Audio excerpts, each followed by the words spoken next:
Greetings to all viewers. This is Professor Ankit Singh, and we'll now move to the next topic, that is traffic control devices. Okay, so what are these traffic control devices?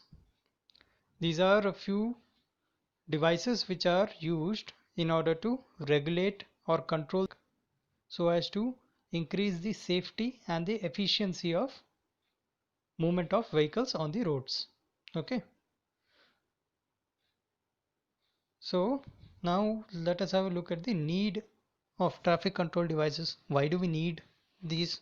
Okay, so traffic control and regulations are used to improve the overall traffic conditions in the most convenient, safe and economic way. Okay, so these devices are used in order to make convenient conditions, to improve the safety and in all increase the economy. The regulations provide controls which are displayed by the means of traffic control devices for efficient use of streets and highways. Okay. Traffic regulations are based on the local ordinances of the particular country. Now these traffic control devices are different and traffic regulations are different. Traffic regulations are a few rules which are put up in order to increase the safety and efficiency of that area, and these traffic regulations will depend on the local conditions of that area. Now, what are the commonly used traffic control devices? They are traffic signs, traffic markings, traffic islands, traffic signals, speed controls and parking prohibitions. Okay, so these are a few traffic control devices. Now, next is what are the functions of these devices? Okay, no. So we'll move to importance or need of traffic signs. So here we come to traffic signs.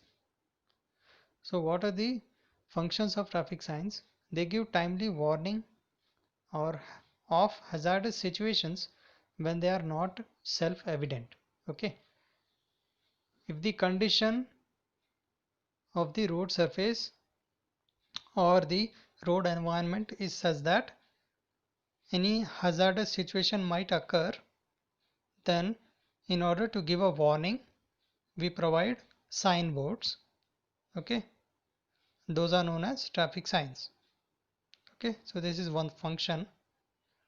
Second, they are of great help in regulating traffic by imparting messages to the drivers about the need to stop, to give way and limit their speeds. So basically they give information like where you need to stop, where you need to give way to vehicles and where you need to limit your speeds. They give information as to highway routes, directions and point of interest. Okay, so what are the highway routes? What are the characteristics of the highway route in front? Okay, then directions and points of interest like hospital, school, hotels, okay, etc. Compensate for highway deficiencies. If there is any deficiency on that highway, then we provide traffic signs in order to compensate for those deficiencies. They provide effective environment. They guide the road users and provide information. They supplement or modify the basic rules of the road at specific time or locations. Okay, so there are a few basic rules.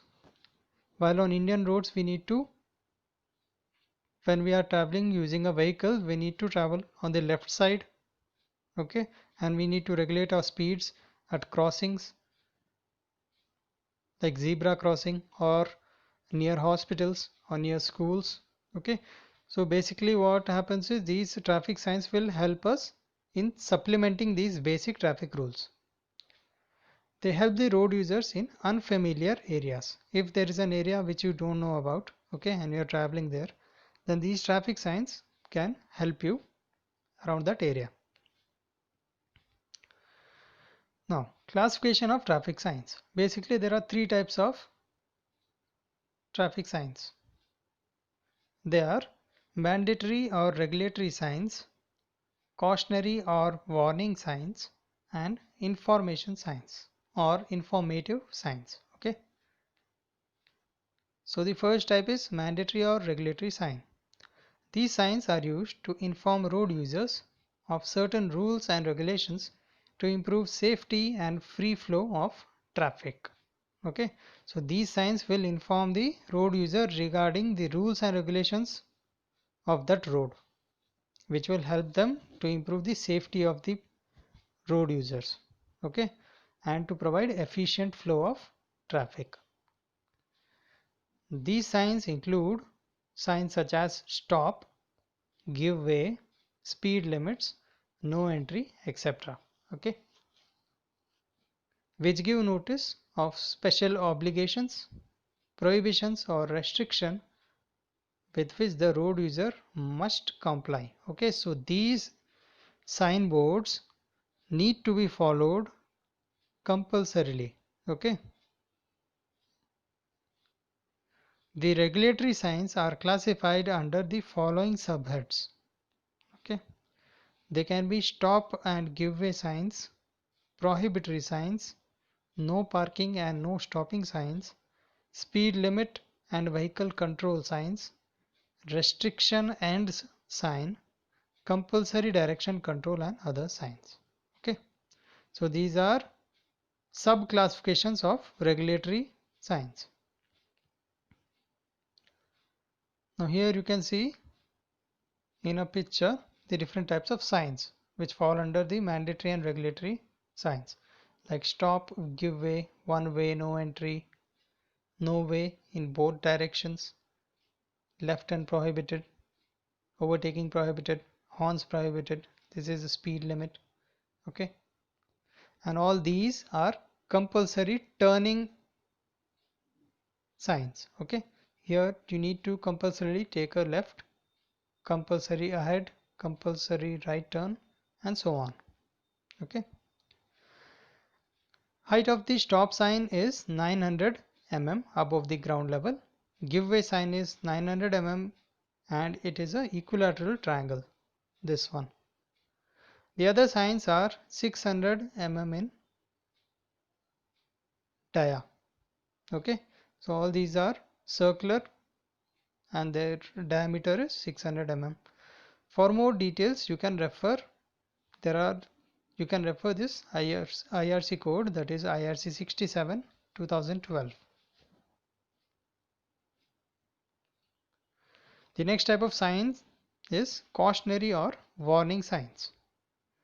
Now these signs are used to caution the road users of the existence of certain hazardous condition either on or adjacent to the roadway, so that the motorists become cautious and take the desired action. Example are hairpin bend and narrow bridge, etc. Okay, so basically cautionary or warning signs, they give information regarding the topography or the geography of the road ahead. Okay, about the geometry of the road ahead. For example, hairpin bend, narrow bridge, etc. The cautionary or warning signs are classified under these following subheads, like curve ahead signs, reverse curve and hairpin bend signs, crossroad signs, pedestrian crossing, schools, narrow road, etc. Okay, so these are a few examples and these are a few pictures of the cautionary or warning signs, like right hand curve, left hand curve, right hairpin bend, right reverse bend, steep descent, steep ascent. Okay, narrow bridge,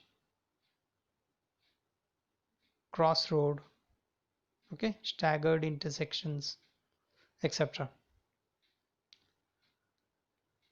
The third type of traffic signs are informatory signs. Now these signs are used to provide information to guide the road users along the routes. The information could include names of places, sites, direction to the destination, distance to places to make the traveling or driving easier and safe and also pleasant. Okay, so basically what information signs are used for, they are used to provide the directions to various places. The informatory signs are classified under the following subheads: direction and place identification signs, facility information, parking signs, flood gauge, and other useful information. Now, these are a few examples: public telephone, petrol bunk, hospital, parking lot for cycle, parking lot for scooter and motorbike, okay, resting place. And these are for destinations, okay, signboards for destinations. Okay, the next topic is road markings. Okay, I'll start with this in my next lecture. Thank you.